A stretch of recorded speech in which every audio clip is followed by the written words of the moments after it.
Question 6. What have you learnt about technologies in the process of constructing this product?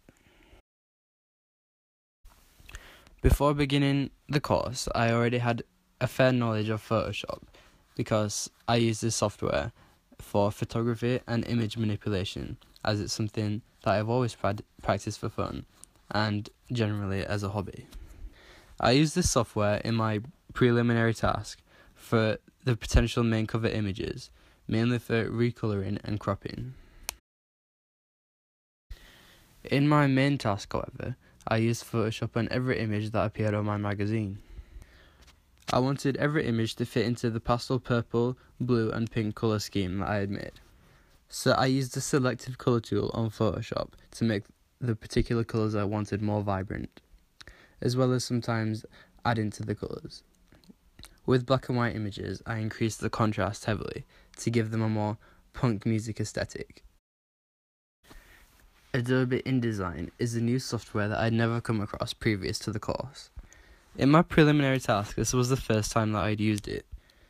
So generally, I was experimenting with how I could use the software creatively and to make a professional looking magazine. My magazine outcome for my preliminary task had little use of colour or experimental fonts or text bubbles or anything that visually drew in attention from a potential reader.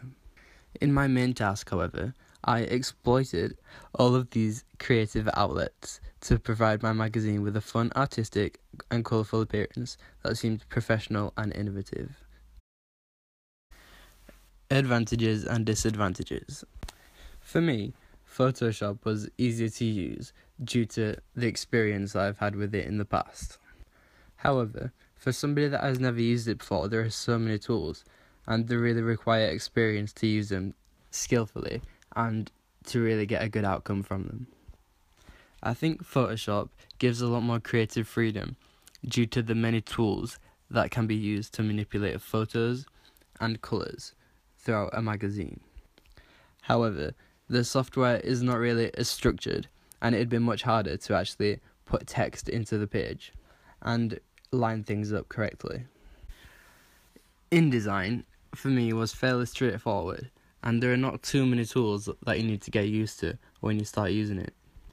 However, because I've never used it before, I had a fairly limited knowledge of the software itself, which was a slight disadvantage. What's good about InDesign though is that there's lots of structure and it's easy to put text boxes in and get text aligned within a page. However, there is very limited amount of creative freedom when manipulating the colours and photos on a magazine. For example, the shape tool only has about 4 shapes,